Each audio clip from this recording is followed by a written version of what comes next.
Hey friends, Carol, professional IKEA hacker, or Peak Furnishings, here today to talk to you about the Blue Axstad door. I think it's the nicest door in the IKEA lineup. When you go into the showroom and you look at that lineup of all the doors, imagine that IKEA is not really inventing a new style, a new aesthetic. They're not reinventing the wheel. All they're doing is they're trying to capture another niche of the market. I don't know about you, but these doors are really nice and high-end. They're made in the same fashion as the Grey Axstad, so you can just watch if you're interested. How is it made? What are the measurements? You can watch my Grey Axstad review video. And the Grey Axstad and thus the Blue Axstad is an improvement over the White Axstad, which they have. I have a video for that, so you can watch it. I just love these doors. These are the nicest doors in 2020. The color really dark. This is the darkest doors that they have. Beautiful proportionate frame, you know, with that little bevel on the inside. Very formal. It almost, you know, what is the market that IKEA is trying to capture with this? You know, it's that I posted on my blog actually some shots, just like I brought these doors to the shop. I'm like, you know what? Here I have an IKEA slab, a walnut herringbone countertop. Looked amazing with this, paired up with something that's white. It will work with marble. It's beautiful. So very attractive proportions. Beautiful color. Feels like, as I said, like a navy uniform will look amazing with like brass, gold pulls. You know, think about a uniform, a formal on display. You know, standing at attention. You know, think like that. Imagine, you know, any herringbone floors, any sort of natural oak, sort of that gold. You know, they call it the golden oak, natural oak. I think white oak will look amazing with it. Why is it a high-end door? It has all the characteristics of a high-end door. It's heavier. So when it closes, it exhibits all the properties. So a lot of design is actually subconscious. It's your body being thrown off your balance. That's what you're used to. That's, you know, doors slamming on you, specific heights. Here you go. Imagine that IKEA actually improved even on their hinge. I have this, these are the IKEA's new hinges. These are not IKEA doors, but these are their new hinges. Nicer finish, and the soft close built in. So none of the, you know, before for the soft close, you had to have the chunky piston, that great stuff, and always got in the way of you sliding and stuff. Not anymore. It's streamlined, nicer finish. So imagine a nicer hinge already. So in incremental improvements. The box is already awesome. It is already great. Quality is amazing. How does IKEA improve that? They improve on the door. They improve on the hinge experience. It feels heavier. Nicer finish, it closes smoother, nicer proportions. That's, you know, a little things, improvements, that's what elevates your experience, and that's what will differentiate from every other kind of average kitchen. You know, the doors are kind of, they don't have that slow close mechanism. They still don't, some of them. I go to these subdivision homes, you know, I guess they're not advertised as high-end, but you know, you would think that, you know, this is so accessible, or IKEA makes it so accessible, that why wouldn't they put it there? It tells you how cheap they're going. And not, you know, what is luxury?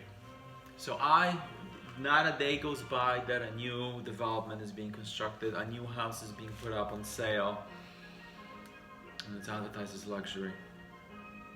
You know, the square footage, the space, is actually not an indication of luxury. I mean, in a way it can be. It is in this city of Toronto, where I live.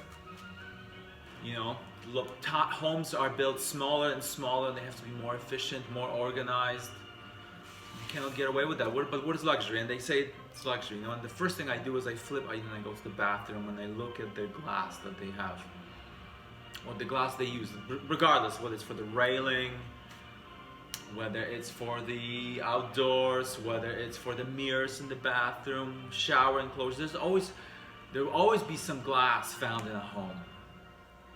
And I look at that, and this is supposed to be luxury, and it's not, for example, Starfire glass.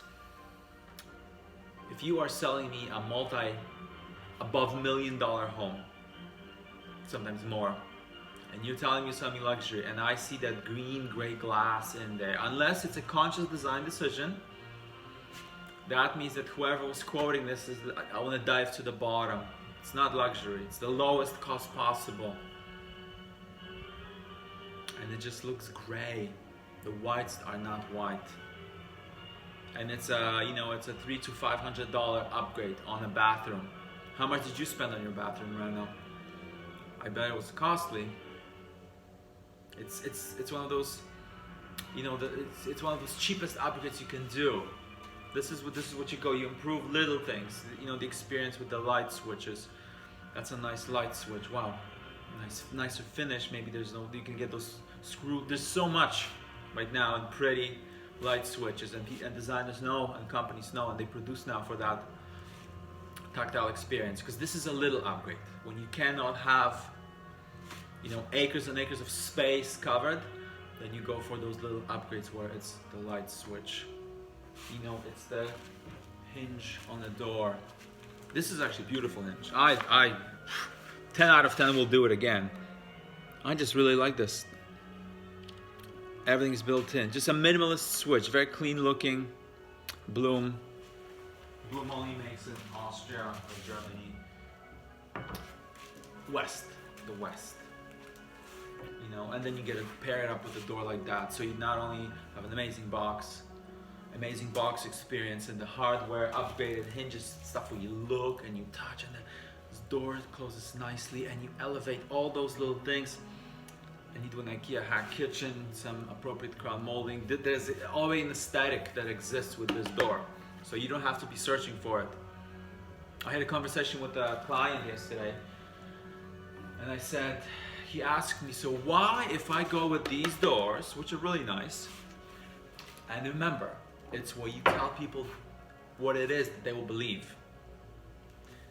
And so he says, if I have to go with these doors, why will these doors influence further design? Because I said, exactly, there exists already an aesthetic locked behind these doors, which is expected. People are comfortable with certain familiarity. We don't have to, as designers, you can break the rules, you can design kind of things, but you always want to call on something that's familiar and close. You have to sense your client. How edgy are they? Are they, some clients, they're more willing to take risks, they're more open-minded to new experiences, but sometimes, the old traditional is just fine, and this door actually works well. And old traditional, it's beautiful, and it's very affordable. Curiosity, the hinged, so this can be a door or this can be a drawer face, and there is a $2 difference between, I think this is the cheaper, this one is $2 cheaper if it's a drill for hinges versus if it's drilled for drawers, which is kind of curious, because here you can put a monetary value on a little thing like that. $2 more. Absolutely beautiful door, high-end, beautifully made, excellent quality, 25-year amazing warranty. A uniform, formal, proper, elegant, has all the characteristics of a high-end experience that will, wow, this kitchen just functions so much nicer than my other one that I have. Beautiful door, top door of 2020. Okay, I have to write another email today. I have to think about it. I have to make an argument why interior designers prevent clients from making mistakes sometimes, and they have to say, no, That's not the right way to go about it. You know? Challenge. Ciao, have a good day.